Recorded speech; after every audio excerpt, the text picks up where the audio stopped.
Hello, I'm Patrick Reams, Managing Director of Commodity Technology Advisory, and welcome to our first episode of our new video series examining the issues and trends of CTRM.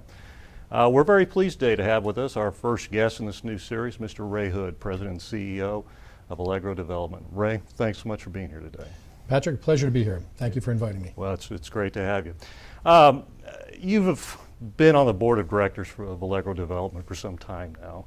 I think most of the market knows, though, you've assumed the role of CEO and president about 6 months ago.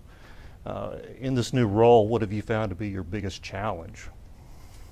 Well, as you know, I've been on the board of Allegro for about 3 years, and I took over as CEO in November of last year, so 2012. And it's always interesting coming into a company that's been founder-run for as long as Allegro has been. I've done this before. I've been involved with founder-run companies where I've taken over, and I've also founded a company myself and taken it public. So I have a pretty good understanding of what the challenges are with companies that need to ascend to the next level.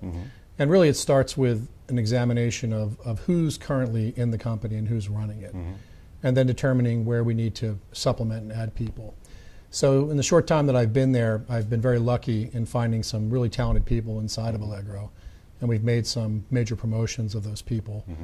People are now heading our North American sales, a new head of product and solutions, and some others further down in the ranks who have taken on new positions as a result of their talents. And then I've been able to, happily enough, attract some veterans from related segments of the software industry to assume executive positions in the company. So that's the first step, really, is who do you need to have lead the company to the next step, and now we're working on the what. What's been the reaction from your customer base in terms of the change at the executive level, not only yourself, but also the new people you put in positions? Generally very, very positive. I think as executives, unfortunately, we like to all think that we're perfectly irreplaceable. But the reality is customers want what they want. And what they want is they want their product, they want it supported, they want it to be a quality product. And as long as they get that, they're happy. So overall, I think the customer base has been pleased because they're very happy with the Allegro product. They like what they've seen in the past. But they're also sensitive to where we're going in the future, and they're really looking for Allegro to mature as a software provider. Most of our customers, as you well know, are very large companies. So they run SAP perhaps for their ERP backbone. They run other supply chain software products for parts of their operations. They're very familiar with what a real software company looks like, if you want to call it that. So they expect the same things from Allegro, and they know that I have that experience, and they're pleased that that's now been added to the company. Speaking of that, the product and the maturation of the product, and let's look a little bit at the future. Allegro has been a company that's been founded in energy. The growth of Allegro has always been organic.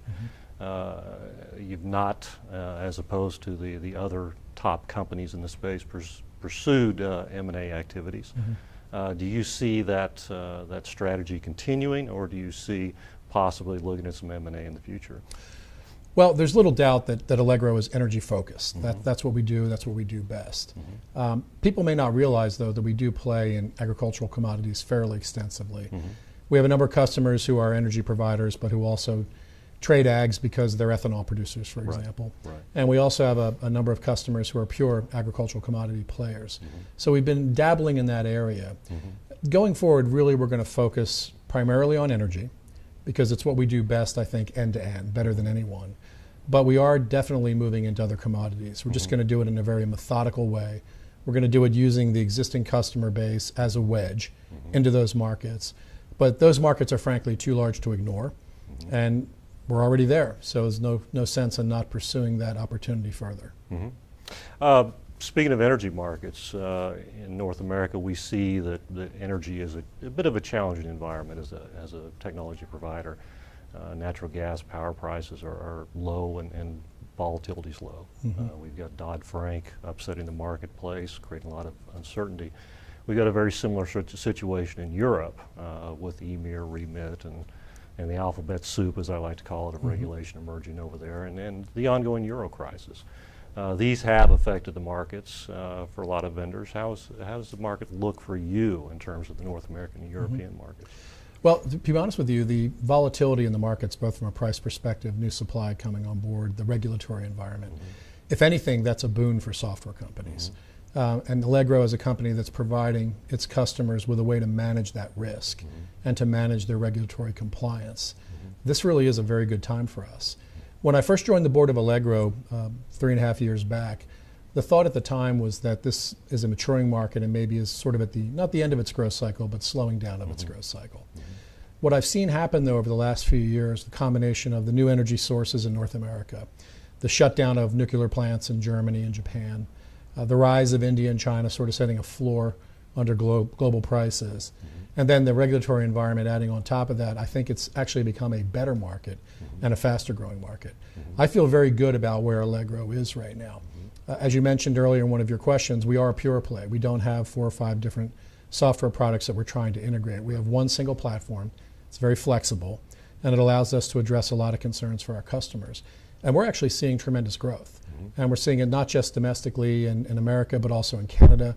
We have had a very good year last year and the first part of this year in Europe, which surprisingly enough has a lot of activity in it. People may not realize it, but the Europeans are having to deal with some of the same issues in the US, and they're making moves to do that.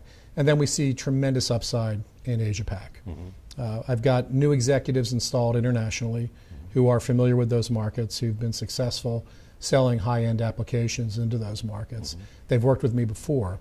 And we haven't seen anything this good, frankly, for 15 years in terms of market potential. The last time we saw something like this was back when ERP and supply chain was go-go in the late 90s. We really think that this ETRM, CTRM market is a growth market and a strong growth market for the next few years. Okay. Looking back, we've looked back and discussed the development of the last several years, but let's look forward. You're, as I mentioned earlier, you're a technologist at heart. Having founded a company and led several other technology companies. In terms of this marketplace, though, the energy and commodity trading risk management space, what do you see as potential technology developments that we could look to over the next 5 years or so?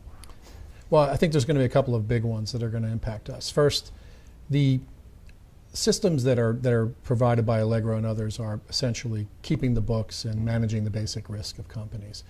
And what we're seeing in these markets, especially companies involved in the power side, is an acceleration of the time frames that they need to figure out things in. It used to be nominating every hour, then talking about 15 minutes. Now companies are even talking about 5 minutes or even 1 minute. Because of that, the amount of data that has to be crunched by the system is much larger. So I see the move to real-time systems, the move to be able to value any particular trade or even an entire portfolio in a real-time or near real-time basis is really what's going to happen in this market. And that's going to be driven by a number of technical improvements that have occurred in databases. The other area where I think you're going to see a lot of technical innovation is around business intelligence or BI apps and applied to mobile devices.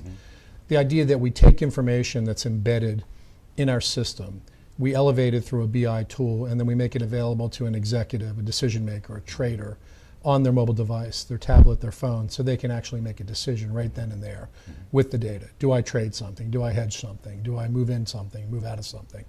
Those are opportunities, I think, for a lot of innovation over the next 3 to 5 years.